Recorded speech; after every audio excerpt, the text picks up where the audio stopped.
And welcome back. Now, when we left off... Yeah, we were getting ready to go to jail. We sure were. 保安課の人が僕たちを補導しに来たらしい。補導？どうして？まさか超心理学研究所での一件で？ We did kind of break and enter. 確かにそうだけど、サリュのせいじゃないよ。Indeed, although the three of them were guilty of wrongdoing, the security guard was even more malicious. でも経緯はどうあれ、保安課に睨まれてしまったのはまずい。非常にまずい。保安課というのはどういう連中なの？市が運営する警察みたいなもんだ。Natsuhiko thought back on his knowledge of the security department. The Rokame City Security Department was an organization that worked with the police to maintain the public order of the city.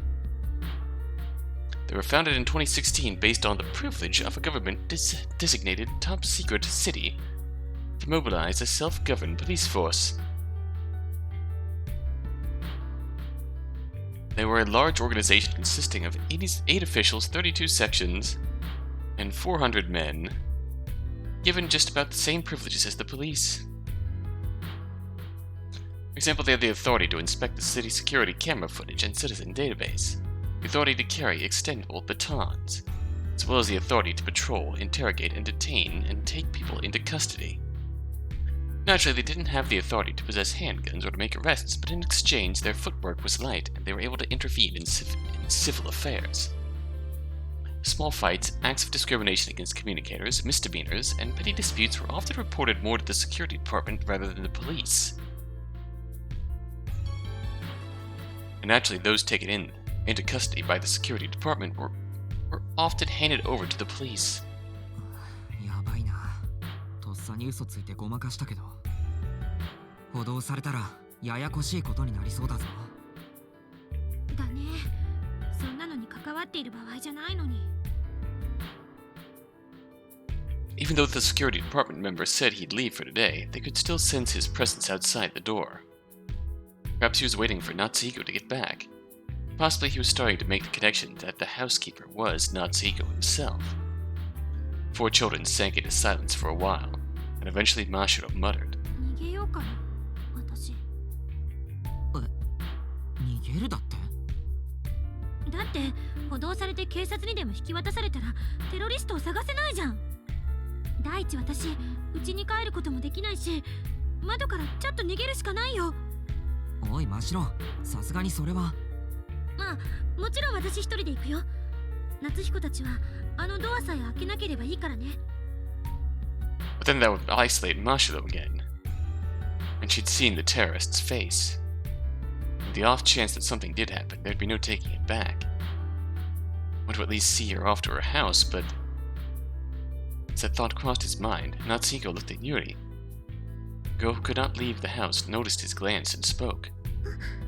私のことは気にしなくていいよ。でも保安課の人が探してるのはヒコリンとマシロンとサジュちゃんだけでしょ。私は頭数に入ってないと思うし、お家の中にいれば大丈夫だよ。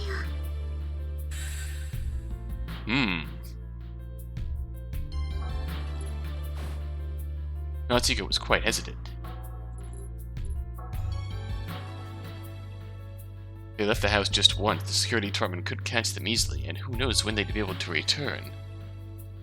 Is it really okay? Is it okay to leave Yuri here alone? He promised to himself that he'd keep watching over her. We're gonna have to lower our senses, aren't we? I have a feeling. He had thought that way ever since the accident 9 years ago. Oh, never mind. No, even before that. If only I could go back to that time. Uh-oh, I sense a flashback. At that thought, Natsuhiko's mind recalled the events of 10 years ago.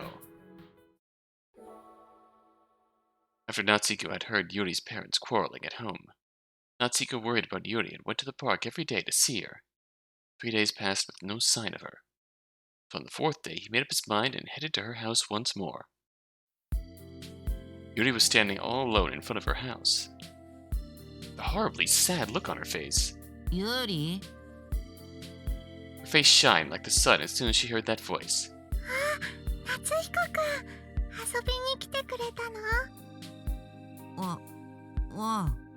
公園に来ないから心配になって。そっか、嬉しいな。私も夏彦くんと遊びたかったんだ。公園に来ればよかったのに。ダメなの、いけないの。お父さんとお母さんが街の子と遊んじゃいけないって言うから。Now that she had mentioned it, he remembered that her parents had called communicators disgusting, even though their own daughter was a communicator herself. そっか。でもこっそり遊んじゃおう。ユーリん家で遊ぶ？僕ん家で遊ぶ？うちはダメ。お父さんとお母さんがいるから。Then Natsuhiko heard that angry voice roar from the house again. おい、入り口のあいつなんとかしろよ。邪魔くせえし新規くせえんだよ。わがまま言うから追い出しただけよ。教育するつもりもないくせにギャースか騒がないでよ。Ah. Natsuhiko felt he had never heard such abusive language in his life. Yuri's expression grew darker and darker. Unable to stand any more of it, Natsuhiko spoke up to her. よし、ユーリ、今から公園に行こう。公園じゃなくてもどこかに行こうよ。でも勝手に遊びに行ったらお父さんに怒られるかも。お父さんなんかいいからさ。ユーリは僕と遊びたくないの？そんなわけないよ。それなら行こう。さあ。Natsuhiko pulled Yuri by the hand. He wanted to take Yuri as far away from there as soon as possible. Yuri hesitated for a second, but she nodded ever so slightly and followed Natsuhiko. Natsuhiko took Yuri to the park. Thought that if even Mashiro was there, they could have a fun playtime, but 誰もいないね。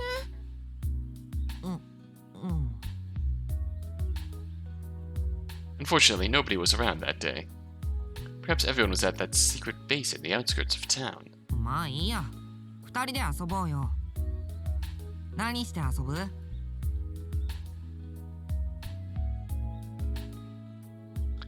What should we play?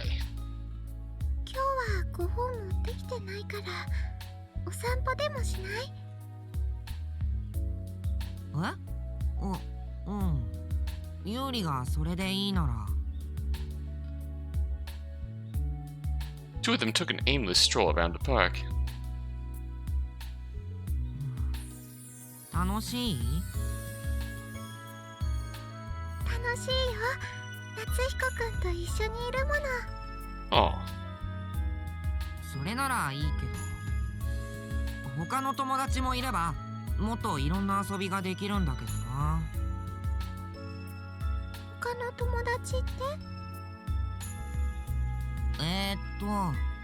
例えば女の子だと。そうだ、真白っていうすごい元気でうるさいやつがいるんだよ。きっとユーリとも会えばすぐ友達になるんじゃないかな。ましろちゃんか。私なんかと友達になってくれるかな。大丈夫だよ。あいつバカだけど、とにかく誰とでもすぐ仲良くなるのが取り柄だから。そういえば前にもこんなことがあってさ。Natsuhiko was determined to just keep on talking. Wanted Yuri to forget about the time and her troubles at home as much as possible. No matter how hard he tried, Natsuhiko could not keep the sun from setting. もうそろそろ暗くなっちゃうね。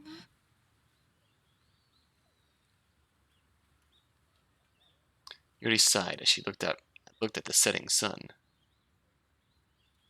Her smile had already faded away.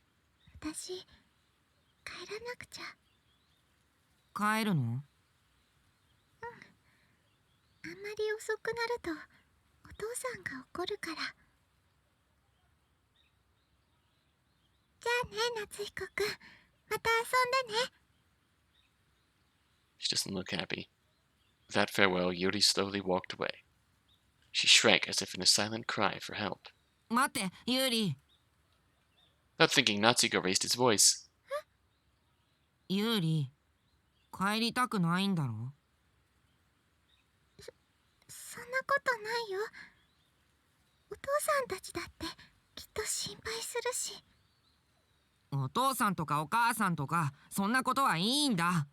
ほんと。でもだって帰らないわけにいかないし。だから帰りたくないなんてことないよ。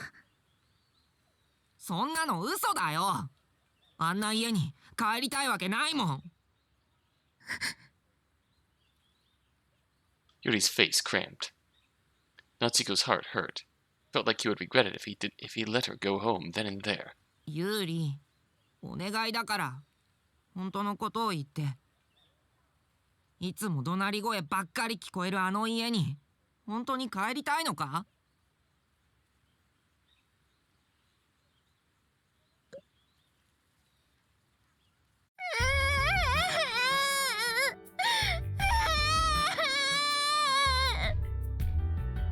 ？Oof, that hurt.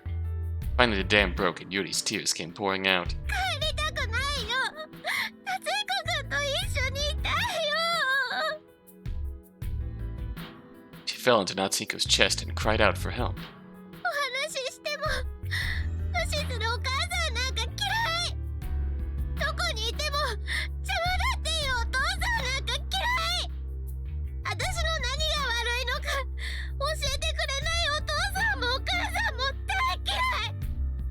邪魔にならないようにしてるのに、いい子でいようとしてるのに、怒らせないようにすごく気をつけても怒られる。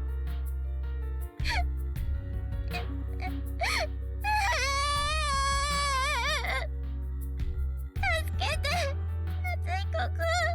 助けてよ。 Yuri's sobs echoed throughout the Twilight Park. Her spilling tears soaked Natsuhiko's chest. As he watched her scream and shout, Natsuhiko remembered something. Oh, that's right. First day they met in this park, Yuri had been crying, too. She was so quiet, yet so sad. He wanted to put an end to those tears. What he had felt back then hadn't changed since. だったら帰りたくないんだったらこのまま一緒にどこかへ行こ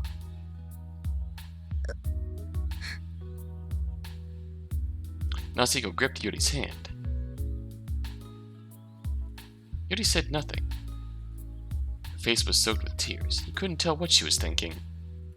But even so, Yuri gripped Natsuhiko's hand back. He could feel her warmth through the softness of her palm. As Natsuhiko felt that warmth, he thought to himself. He swore that no matter what happened, he'd protect her for sure. That was when it all started. By that time, he had probably already convinced himself that he would do anything to protect Yuri. He had felt that way before the accident 9 years ago, and he still felt that way today. He wanted to keep protecting her without ever leaving her side. But now's not the time for that, is it? Leaving Mashiro alone to her own devices and staying in this house with Yuri probably wouldn't give him any peace of mind. He couldn't take Yuri away with him, much less drag her into this mess. Natsuhiko thought long and hard, and finally he made up his mind. わかった。ユーリは留守番していてくれ。よし。じゃあ真城、行こうか。Mashiro's eyes widened at Natsuhiko's words. まさか送っていってくれるの？だって仕方ないだろ。一人にさせられないし。今日はいろいろあったからな。もし何か起きたらと思うとさ。Even Salvia cut in with a whisper. ならば私も同行する。責任の一端は私にあるし。ほら、3人なら安心だろ。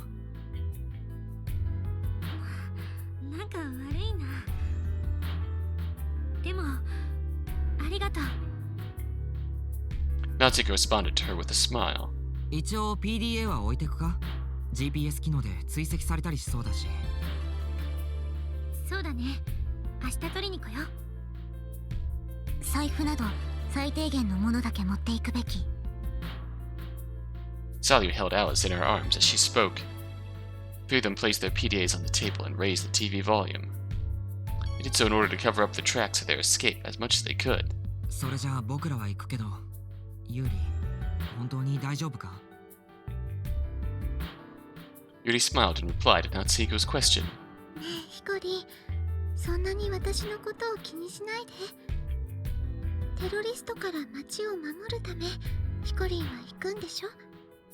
そこまでの大事じゃ。Natsuhiko tried to deny it, but once he realized she wasn't off the mark, he shut up. Yuri continued with a serious look on her face. だったら行くべきだよ。マシロンやサルちゃんと一緒に。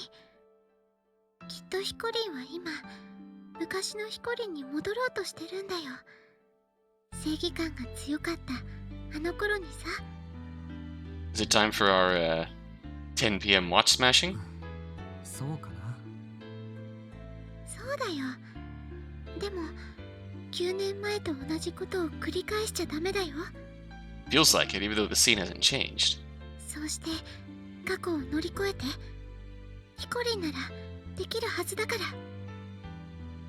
Those words reached deep into his heart. Yuri's talking about what happened back then. Right before the accident 9 years ago, Natsuhiko left with Yuri, leaving Mashiro behind. Now he was going to leave Yuri behind.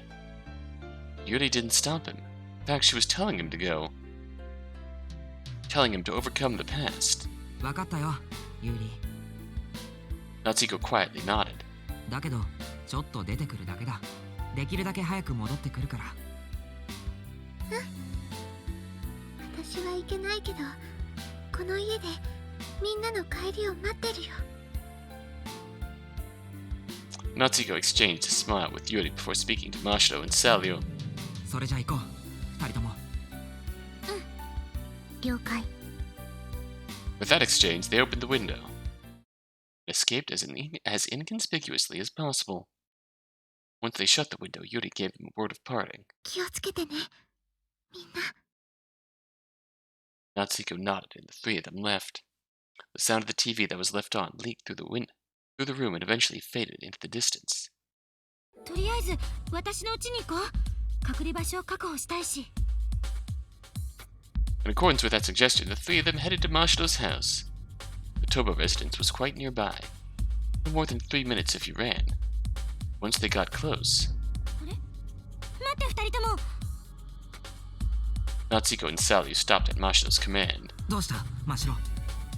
うちの玄関先に人が。 And true enough, they looked to see silhouettes standing in front of the Toba residence. Mashiro's mother was talking to 2 men. おばさん、誰と話してるんだ？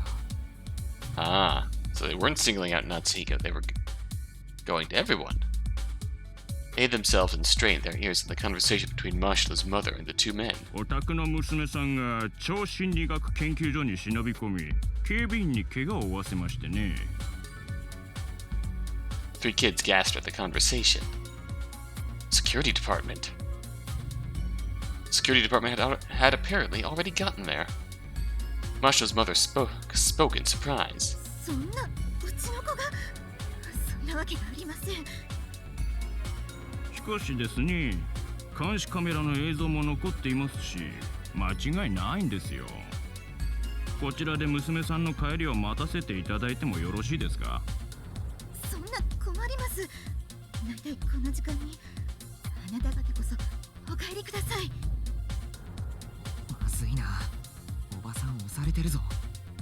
事実だから仕方がない部分もある。ごめんマシロ、私のせい。大丈夫だよサリュ。今お母さんにテレパシーで事情を説明するから。 With that, Mashiro placed a finger to her temple. Using telepathy on a blood relative was probably easy enough for her. She was probably successful in contacting her, but... Right after that, Mashiro's mother shouted. マシロなの？ Oh shit. Security department members snapped back and looked around. どこだ？ Security department member's voices echoed. There was no time to hesitate. 逃げよう。面倒なことになる。だな。 Probably a good idea to try and contact her, but at that exact moment, no doubt she was in no state to receive the information. Mashiro nodded and dashed off. As she ran, she yelled. お母さん信じてよ。私は悪いことなんかしてないからね。Mashiro's voice resounded in the dark residential area. Oh, grand. Kids avoided the security department and ran with reckless abandon. No matter where they ran, the shadows of people who seemed like security department members appeared. Each time they heard that, they turned back and rushed through a back street. くそ、なんでどこに行っても追ってこられるんだ。夏彦、あれだよ。Natsuhiko snapped toward where she was pointing to find a security camera. Damn it. Security department had the authority to use the security cameras. Camera footage was likely being sent to the municipal office server where they could inspect it in real time. You could check it on PDAs or something to follow the kids' tracks. どうしよう。捕まっちゃうよ。落ち着け。カメラのなさそうな場所に逃げるんだ。The kids ran desperately, avoiding human presence, avoiding cameras. In all that confusion, they ended up in Rokume Park. ここなら安心かな。いや。 Sally pointed to the woods as she said that. Hidden in the grove of trees was indeed another security camera. こんなところにまで。くそ、逃げ場はないのか。 Devices ordinarily used to maintain public order were now being used to track the kids down. Alice squeaked as if to speak for their anxiety. ここにも保安課が来るはずだ。逃げよう。Right as they were about to run, Sally took control of the situation. 待って、二人とも。保安課の連中はカメラの映像を見て私たちを追っているんでしょ。では逆転の発想。カメラが私たちの姿を捉えていない場所には探しに来ないはず。それはそうだけど。カメラに細工する。二人ともついてきて。With that, Sally entered the security camera's blind spot and rushed over to it. Then she poked Alice around her neck. It caused some sort of cable to wind out of her. なんだそれ。アリスはただの表情認識装置じゃない。無数の機能が詰まったモバイル PC でもある。 The cutest mobile PC out there. Sally opened a panel on Alice's back, revealing an LCD display. この子が PC？ そう。この液晶はディスプレイ兼タッチパネル。通信、録音、録画、入力、出力など普遍的な機能はおおむね保有しているし、音声で命令もできる。さらに天川博士があらかじめ様々なソフトをインストールしてくれたため、それらを応用すればカメラの映像を改変することくらいは可能。Well. With that, Sally began to tamper with the security camera. She skillfully removed the cover of the security camera, took out the terminal port, and connected it to Alice's cable. アリス、以下命令。映像を10秒間入力端子からキャプチャ後、出力端子からループ再生。以上命令。Natsuhiko and Mashiro looked blankly as Alice answered reliably. サリュさん？何をやってらっしゃるの？監視カメラの出力端子をアリスに直結して撮影映像を取り込んだ。今アリスの中には私たちが映ってない撮影映像が保存されている。これを入力端子に直結してループ再生し続ければ。そうか。僕らはこのカメラに映らなくなるってわけか。Sally nodded at Natsuhiko's words. そう。これで保安課員がカメラの映像をチェックしてもこの公園には誰もいないと思うはず。もっとも先ほど一度映ってしまったから万全ではないけど。でも他の場所よりはずっと安全だね。すごいぞサリュー。お前こんなこともできたのか。そんなに褒められるほどのことではない。 It is still pretty cool. ではほとぼりが冷めるまでこの公園で待機しよう。そうだな。ちょっと疲れたし。一休みしようか。 And with that, the kids sat down in the grass. When they looked at the sky, the rain had stopped before they had realized it. The only full moon shone brightly in the sky. Gazing upward at the moon, Masha whispered,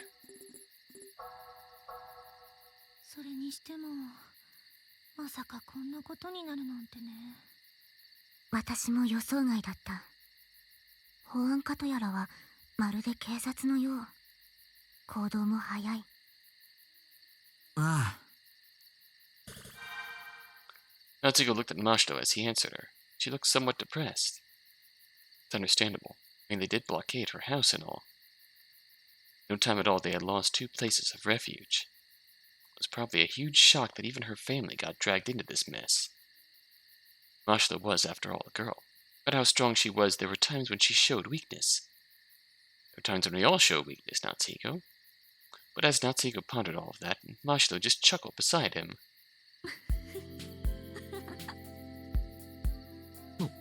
おいどうしたマシロ。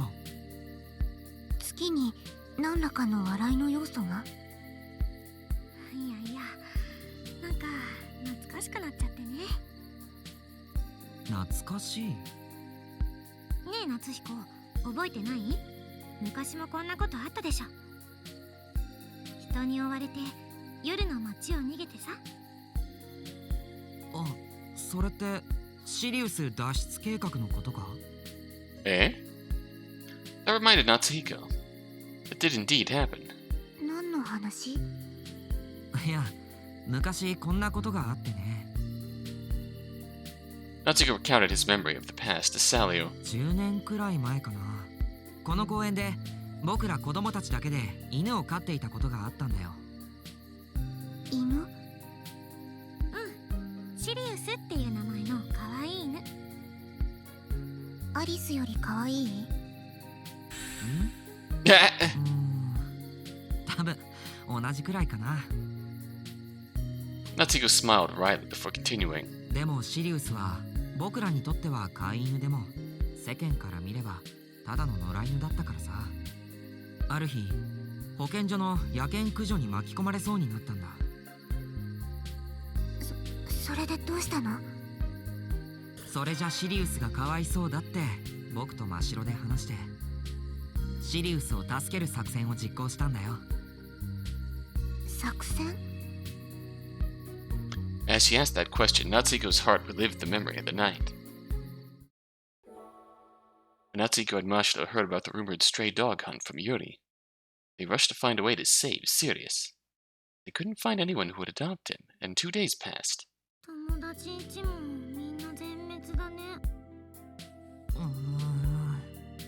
団地とかに住んでるやつ多いからな。どうしよう。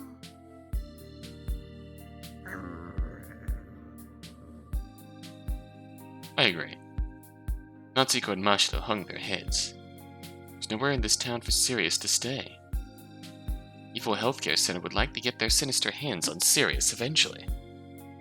Time was ticking away and they had yet to find a suitable owner for him. このままじゃシリウスが本当に殺されちゃう。Natsuhiko held back his panicking heart as he thought long and hard about what to do. Eventually, a certain idea flashed in Natsuhiko's head. いや待て、まだ手はある。僕らがシリウスをこの町から逃がせばいいんだ。Oh boy.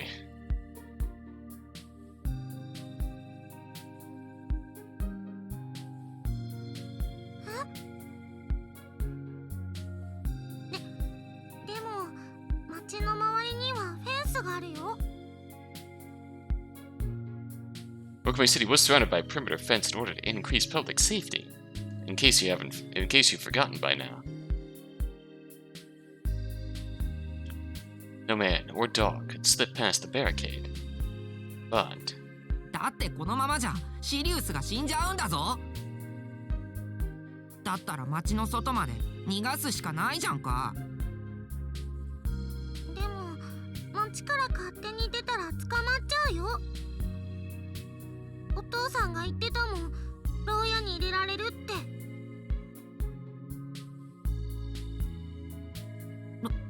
牢屋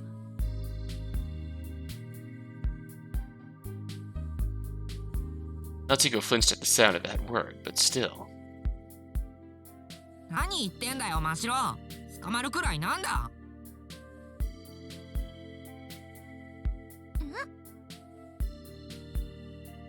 僕らがやらなきゃ誰がシリウスを助けるんだ。大切なものは誰かが守ってくれるのを待つんじゃない。自分の手で守るものなんだぞ。That wasn't a quote from anything, but words straight from Natsuhiko's heart. That said, it was words cut and pasted from lines of various anime and such that Natsuhiko had watched, but it got through to Mashiro regardless. そうだね。そうだよね。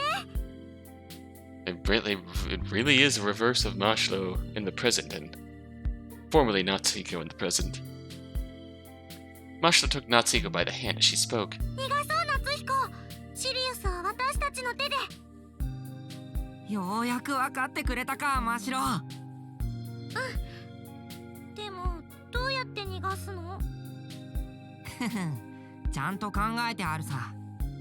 都市ゲートだよ。あそこだけはフェンスもないしさ。Rookaway City's outer circumference was surrounded by a fence, but naturally there were entrances and exits. The city had 6 such city gates. いいと思うけど、見張りの人がいるんじゃない？でも夜中なら見張りもいないだろ。だから夜中にこっそり家を抜け出してシリウスを逃がすんだよ。そっか。いいと思う。よーし、そうしよう。 Mashiro and Natsuhiko gripped each other's hands tight. マシロ、僕らはライバルだけど一時休戦だ。二人で力を合わせて絶対シリウスを助けよう。Their brave voices echoed in the afternoon park. At night, near the White Tiger Gate, one of the city gates, 3 fidgety shadows approached. They were Natsuhiko, Mashiro, and Sirius. They had hidden Sirius at home for the rest of the afternoon before slipping out this far from home. Come prepared. There was a note tied to Sirius's neck. The note was written on a piece of wood and strung around his neck. It said, "I'm a smart dog. My name is Sirius. Please adopt me." Below that, it had the Tenkawa household's phone number. これで町の外の誰かが拾ってくれればバッチリだよね。Natsuhiko was unsure what the possibility was that he'd find a good owner, but he was willing to bet on it. Natsuhiko leaned down and made eye contact with Sirius. いいかシリウス、ゲートは閉まってる。だけどお前ならくぐっていけるはずだ。あとはどこまでも頑張って逃げろ。そうすればきっと優しい飼い主さんに会える。わかったか？ Sirius let out just a small whine. Perhaps because Natsuhiko was whispering. He really was a smart dog. Suddenly, Natsuhiko felt reluctant to set him free. But I need to set him free if I want him to live. As Natsuhiko pondered that thought, Mashiro shrieked. 待って夏彦、ゲートの前に誰かいる。何？ Natsuhiko looked, and sure enough, there was what appeared to be a station box by the gate. A large man was inside, giving a sharp look about his surroundings. 夜中でも見張りはいるんだね。Natsuhiko racked his brain. After some frantic thinking, he came up with a do-or-die last-ditch effort. シリウス、僕があのおじさんを引きつけるから、お前はその間に逃げろ。Wow. 夏彦、それはダメだよ。本当に捕まっちゃうよ。知るか。シリウスの命と比べたら牢屋くらいどうってことない。Mashiro twitched at Natsuhiko's declaration, but she soon responded with a meek look on her face. そうだよね。だったら私もそのおとり役やるよ。いいのか？女には危なすぎる任務だぞ。夏彦ばっかりカッコつけさせるわけにはいかないもん。 Natsuhiko smirked at those words. He expected nothing less from his biggest rival, though he had the feeling that if they were friends, she'd be quite a reliable ally. よし、それじゃ行くぞ。走れシリウス。 With that yell, Natsuhiko struck Sirius on the back. The dog didn't move. He just looked at Natsuhiko's face and let out a sad whine. That voice wrenched Natsuhiko's heart. お前まさか離れたくないのか？そうか。僕もそうなんだ。けど生きるためには走らなきゃダメなんだよ。 Sirius probably didn't understand Natsuhiko's words, but he seemed to understand his intention. Eventually, Sirius looked towards the gate. いいぞシリウス。 Natsuhiko struck Sirius on the back once more, so that his feelings wouldn't sway again. And with that yelp, the three shadows broke into a run. Natsuhiko and Masha went up to the station box and started yelling. やーいおじさんのバーカ。何が都市ゲートだ。こんなのなくなっちゃえ。 Rebels! The sudden disparagement from children caused the security guard in the station to jump up. He leapt out of the box and started yelling at the kids. ほら、なんだこんな夜中にいたずらガキども。 He looked terribly enraged, but Natsuhiko shouted out, undaunted. 僕らはいたずらガキなんかじゃない。ヒーローだ。何言ってるんだ。 At that moment, the security guard's attention was focused completely on the kids. 今だよシリウス。 Masha yelled. Masha, why? At the same time, a small shadow leaped out from behind them. Shadow slipped past the security guard and headed for the gate. あ、こら待て犬。 By the time the security guard reacted, it was too late. Sirius had already slipped through the gate and dashed into the tunnel leading out of the city. A small shadow melted into the darkness of the night. You're so fast, Sirius. At that speed, he'd probably get away even if the security guard chased him. With that thought in mind, Natsuhiko watched Sirius off, though he was already out of sight. じゃあな。 Natsuhiko bid farewell to his friend of only a short while. よし、真城撤退だ。 Security guard yelled something or other from behind, but they ran away without a second thought. They kept running with serious looks on their faces. Eventually, Mashiro let out an odd voice. 何笑ってるんだよ。真剣に逃げろって。だってなんか面白くってさ。え？ Second, he had no idea what she was talking about. Now that she mentioned it, the joy of a successful mission, the excitement, and every other emotion mixed together. It certainly was worth a laugh.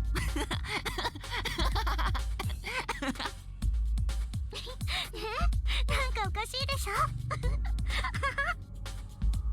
Their laughter echoed through the night streets. Beautiful full moon looked down upon the children as it shined in the sky. As he recalled that event, Natsuhiko realized what Marshall had said last night was what he had once said himself. Ah, yeah, protect what you hold dear with your own hands, huh? When Marshall said that yesterday, she was referencing what happened back then, huh? As Natsuhiko made that realization, Marshall spoke. そう、ちょうどこんな満月の夜だったな。夜中にこっそり家を抜け出してね。夏彦と私でシリウスを町の外まで脱出させたってわけ。その後シリウスはどうなったの？ちゃんと逃げおおせたの？しばらくすると隣の市に住んでる人から電話が来たよ。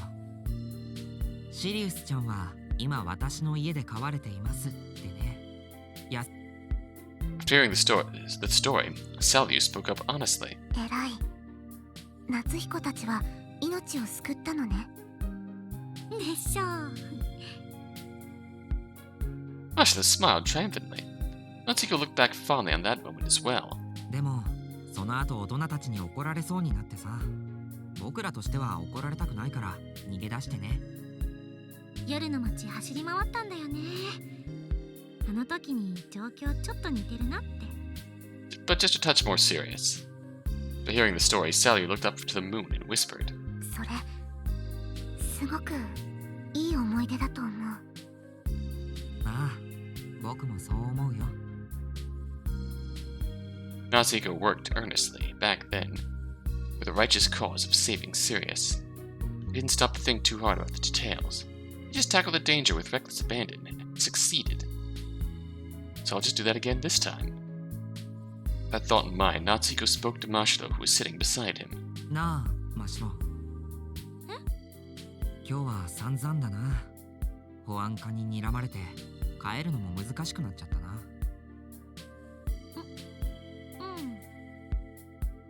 でもさ、だったらいっそこれが解決するまで家には帰らないくらいの覚悟でやってみようか。Mashiro's eyes widened at those words. やるってまさか。テロの阻止だよ。僕らにできることがあるかわからないけど、何もしないよりいいだろ。夏彦。Mashiro's eyes sparkled as she took Natsuhiko by the hand. ようやくいいテンションになってきたね。私は嬉しいよ。まあ、いや、あくまで覚悟の問題だけど、君ら女の子だし、着替えや風呂とかも必要だろうし。Natsuhiko, come on. いいや、こうなったらそんなの問題じゃないよ。Mashiro jumped for joy. But Sally, on the other hand, just had a critical look on her face. 夏彦、危険に自ら踏み込むことは推奨しないと言ったのに。ごめんな、サリュ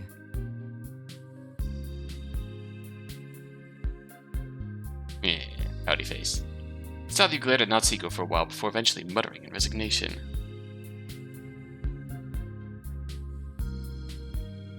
やむを得ない。私も本気で二人に協力する。え、サリュも？やったー！三人が本気になれば怖いものなしだね。Natsuhiko looked at Mashiro and shrugged. Who'd be scared of, honestly. Even if the three of them did run into terrorists seemed more likely to overpower them than anything. That's exactly why the three of them had to pull themselves together if they wanted to accomplish anything. さて、そうと決まれば、この後どうしようか。そうだね。今日はもう遅いし。まずはどこか夜を明かせるところを確保すべき。Just to be safe. Sally spoke as she disconnected Alice from the surveillance camera.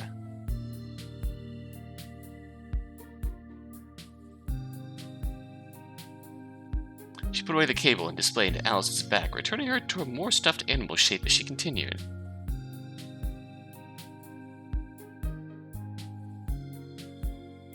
また雨が降るかもしれない。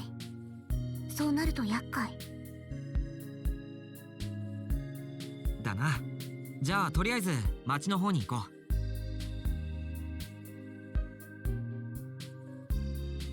う。悪い奴らに見つからないようにしなくちゃ。Natsuhiko led the two girls. And later they ended up in the heart of the city. They somehow made it while taking meticulous care not to be caught by the security department. どこで一夜を明かそう。行くなら漫画喫茶とかか。今時漫画喫茶なんてどこにあんのさ。規制が厳しくなってるし。でも現金もあまりないしな。あ、夏彦、あれはどうNatsuhiko traced Mashiro's glance to the BC training. カラオケボックスか。Oh, alright. That's something. She was looking at a karaoke box that primarily served Rokume Academy students. The reception desk was so lenient they allowed students to go there at night, no questions asked. There was a surveillance camera at the entrance, but there were so many dead spots that it seemed easy enough to enter without being caught on film. And of course, there were no surveillance cameras inside, which made it a calming place for the students to let loose from the stress of living in such an uptight town. 24時間営業みたいだし、ちょうどいいんじゃない？なら早く行こう。入るところを見られたら意味がないし。As Natsuhiko started walking up to the door, Sally tugged on his sleeve. ちょっと待って。カラオケボックスって何？え？サリュカラオケボックス知らないの？聞いたことがない。どういう施設？なんというか、歌を歌うための施設なんだけど。歌？ Sally stared blankly. Natsuhiko heard there were karaoke boxes in France, but Sally appeared to have no knowledge of them at all. まあ、ちょうどいい。これも社会勉強だ。Natsuhiko and Mashita took Sally into the store. They easily got through the reception desk. They were handed microphones and a remote as they made their way into the room. Singing karaoke to hide from our problems. To hide from the secret police. Hell yeah. Natsuhiko hadn't personally been to this store, but he had heard rumors that their policy was lax.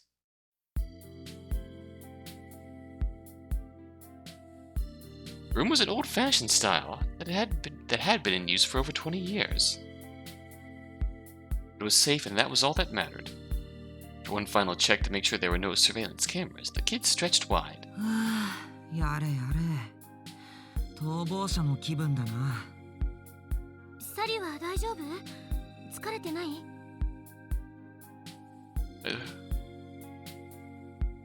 As Mashito asked her questions, Sally looked restlessly around the room.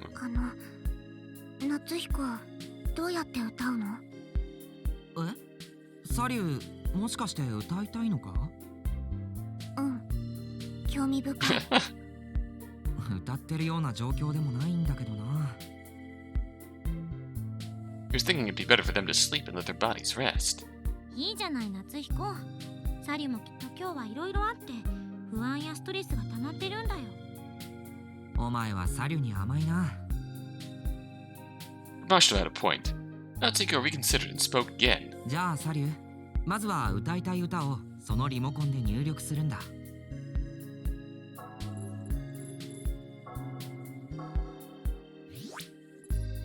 Yeah, right at levels we want to be. リモコン？これ？そう。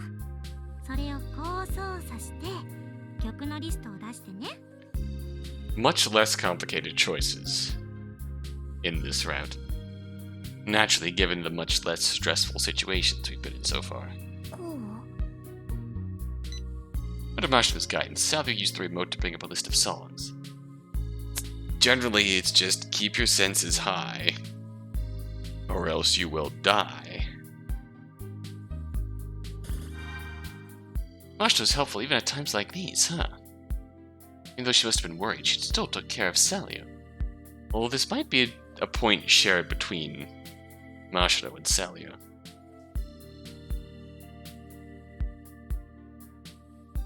Which I don't know.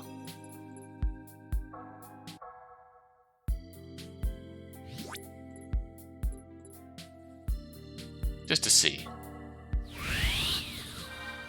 Oh, we're still... Alright. Natsuhiko spoke with Mashito in the time before the song began. なんか真白ってサリュのお姉さんみたいだな。そうだね。私も妹ができたみたいで嬉しいや。私兄弟いないからさ、そういうのって憧れてたんだ。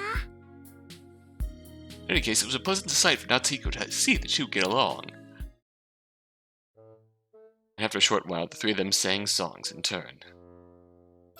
Until they lost track of the time and felt satisfied. Along the way, Sally became quite possessive of the microphone. サリュ次は私いい？ Getting into this. Well, even when Mashiro asked nicely, Sally flat out rejected her. Harsh. ダメ。あと5曲歌う。 He's really getting into this. そんな。いいじゃないか、真っ白。お姉さんなんだから譲ってあげなさい。そうだけどさ。じゃあ、デュエットで。They had small quibbles like that as they sang, but they smiled together. It certainly may not have been the best time to sing. Perhaps they were merely running away from the harsh reality outside.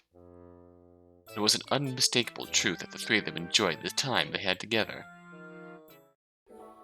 See, I like that. I like that. They acknowledge that. I wasn't going to say it, but I like that they acknowledge that. And after the three singers had exhausted their repertoire, Mashita started dozing off as she sat next to Natsuhiko.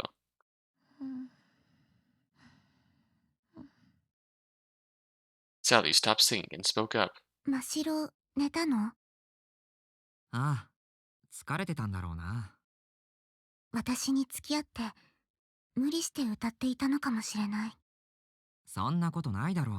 こいつも楽しんでたと思うよ。And Mashita was probably able to forget her anxiety too. 気を使うことはないよ。僕も楽しかったし。All in all, this was a good thing. そう。よかった。私もいい経験になった。二人に感謝する。歌を思い切り歌うのがこんなに楽しいとは知らなかったから。Something suddenly struck Natsuhiko as he heard those words. Maybe wasn't what Sally enjoyed wasn't the new experience of karaoke, but the new experience of singing out loud. Come to think of it, he knew almost nothing about her past. なあ、サリュ。何？サリュってフランスにいた頃どんな生活してたんだ？ Sally fell silent at the question. いや、答えたくなかったらいいんだよ。ちょっと気になっただけだから。答えたくないわけじゃない。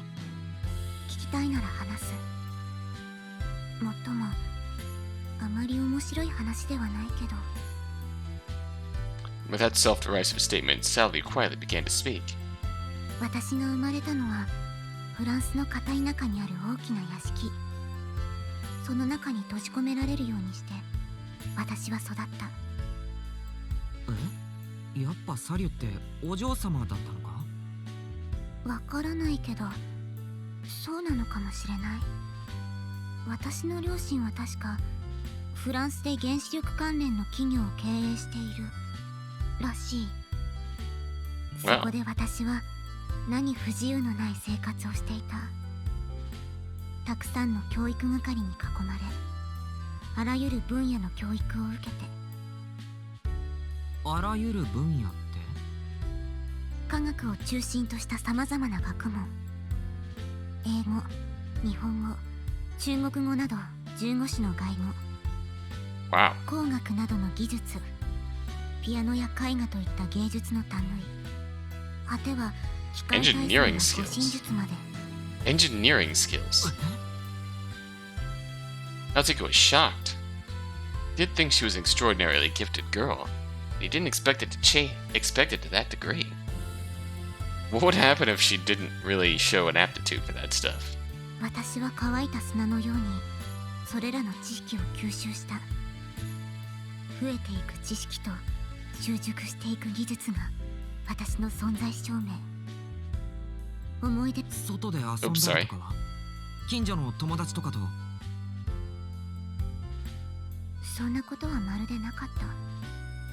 両親がとても厳しくてずっと家の中にいた。私も外に出る必要はまるで感じていなかった。なるほどね。Natsuhiko felt that her upbringing was completely different than theirs. When Natsuhiko was still playing outside, Sally was already taking advanced private classes at home. Sally's peculiarities and abilities were probably derived from her upbringing. But he thought that parents who kept their daughter locked away at all times couldn't be very decent parents at all. Not be an easy topic to talk about. He didn't know if there were more complicated circumstances or if it had something to do with Sally's health. Even so, Natsuhiko asked more questions.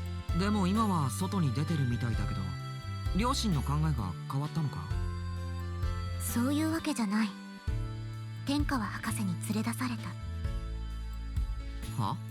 なんで母さんが？そもそもサリュの両親とはどういう関係？遠縁の親戚だというのは聞いたけど。博士は若い頃一時期フランスに住んでいたのだけど、その時私の家に下宿していたとのこと。その後もたびたび私の両親と連絡を取り、私の存在を知ったらしい。博士は私を自由にさせてあげたかったと言っていた。あの母さんがね。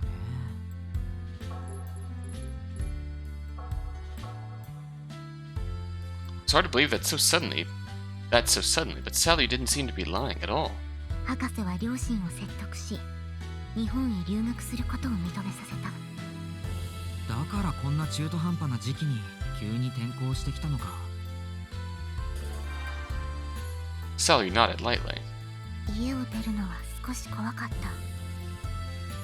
や、すごく怖かった。だから初めから外の世界を知りたいなどと思うことはなかった。だけどそれでもこうしてこの町に来てようやく自覚した。私が本当はずっと外に出たかったということを。そうだろ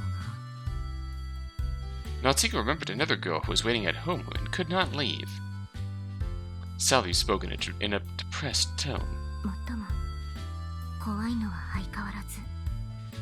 他人と接するのは常に恐怖を伴う。正直に言えば私は夏彦も怖いし、Ah, 真白も怖かった。え？不愉快に思ったらごめん。いや、そんなことないよ。よく話してくれたな。むしろありがとう。そう言ってもらえると助かる。 Sally sighed slightly. She appeared to be genuinely relieved. Natsuhiko quickly tried to change the topic. もし僕に何か言いたいことがあったら何でも言ってくれよ。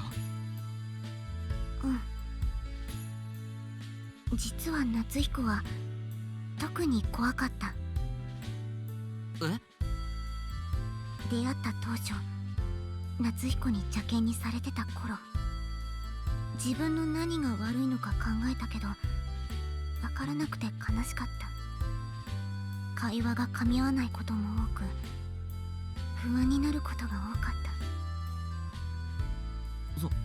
それは申し訳ない。いや、気にしなくてもいい。やがて夏彦は少しずつ優しくなってくれた。そうして少しずつ怖さは薄れ、一緒にいることの嬉しさを感じるようになっている。I really understand how you might be afraid of people treating you strange. I can really understand how she'd be afraid in his situation. In this situation with Natsuhiko. だから怖く It's て kind も of sad that we 頑張って他人と接してみることにした。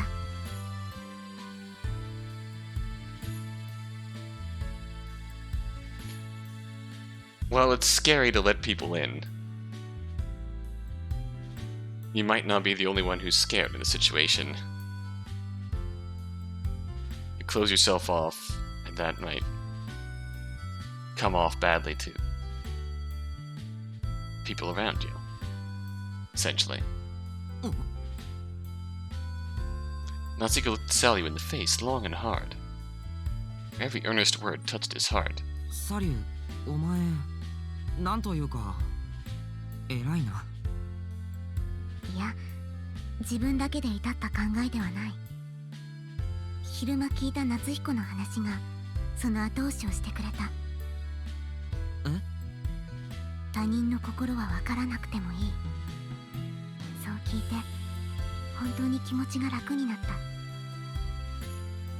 あ、僕もああ言って少し楽になれたんだ。私と同じ。ああ、同じさ。 She smiled slightly at that statement.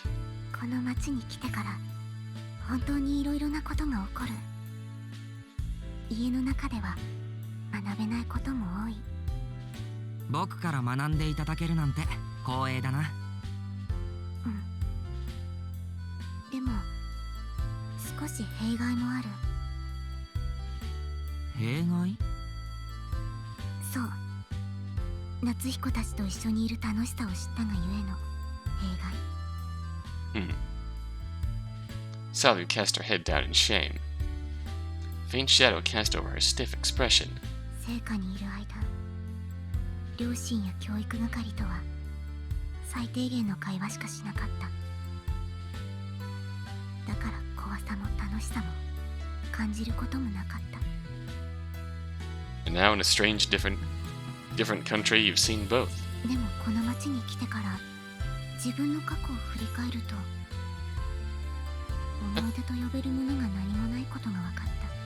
That's gotta be sad. 気づかなければよかったとは思わないけど、やはり少し寂しくもある。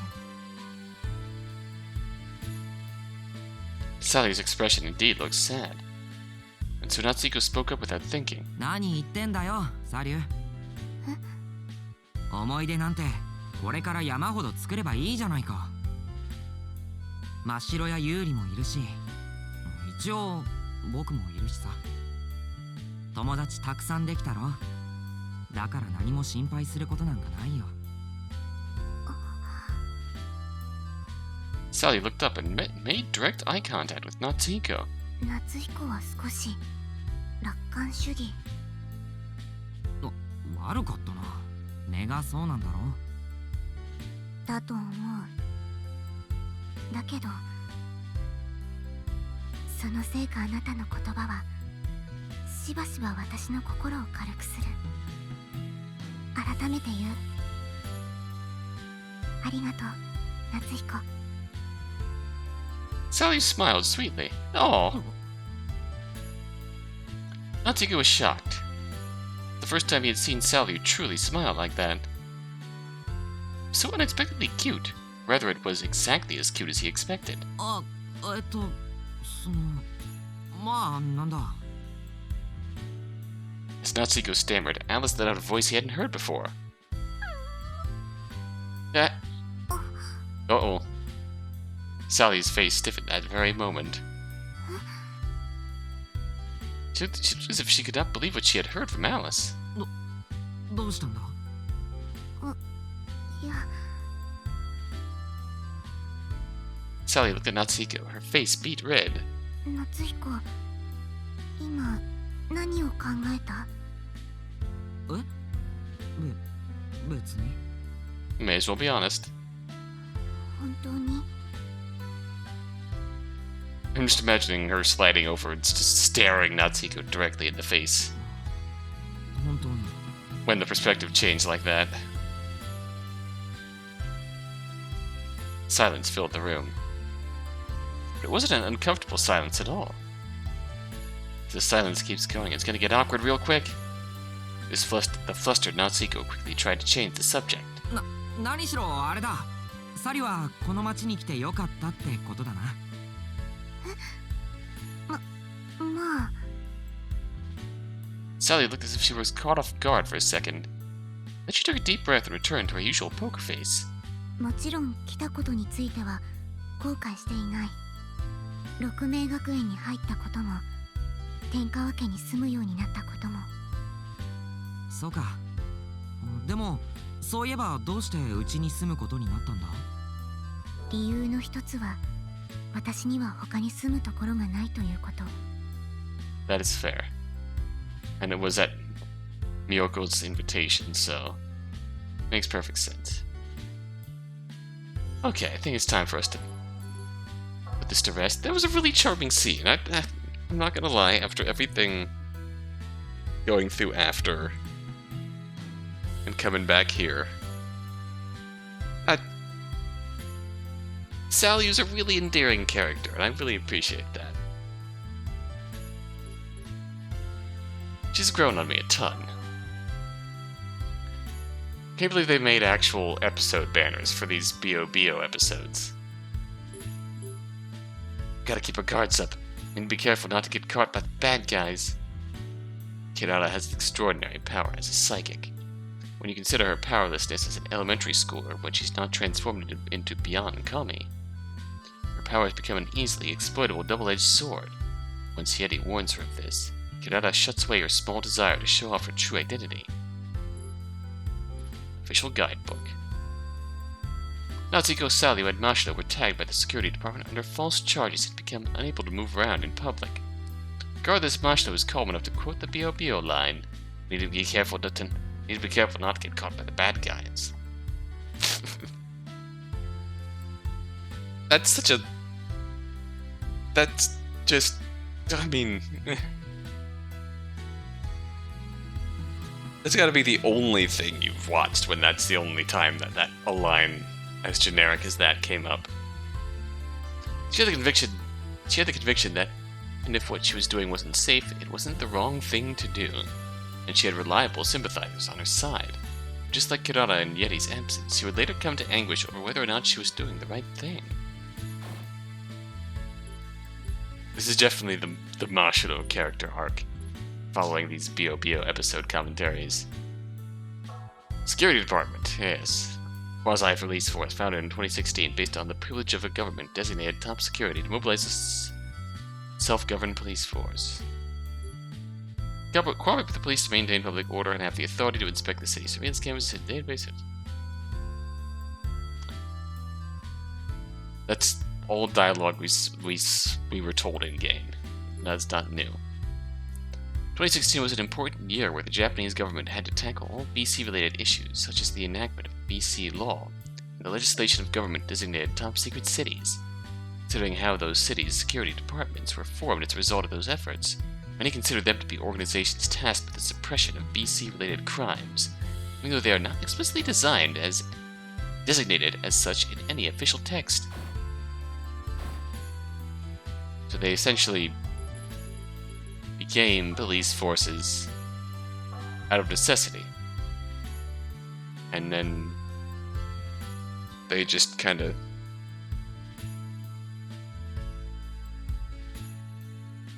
feels like one of those things where this is a security department. Before the residents even recognized what was happening, the security department became like far along in their oversight. They're okay with it until they're the victim of it. Well, that sounded bad. No, not say that.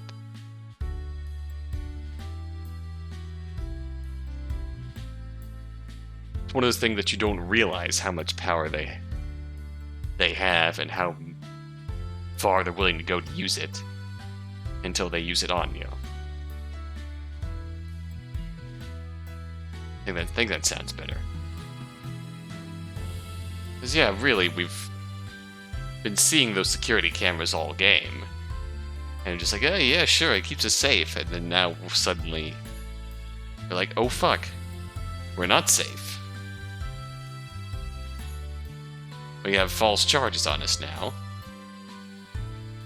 It's debatable what the true meaning of that security guard incident is going to be, but technically the charges are false. So, yeah.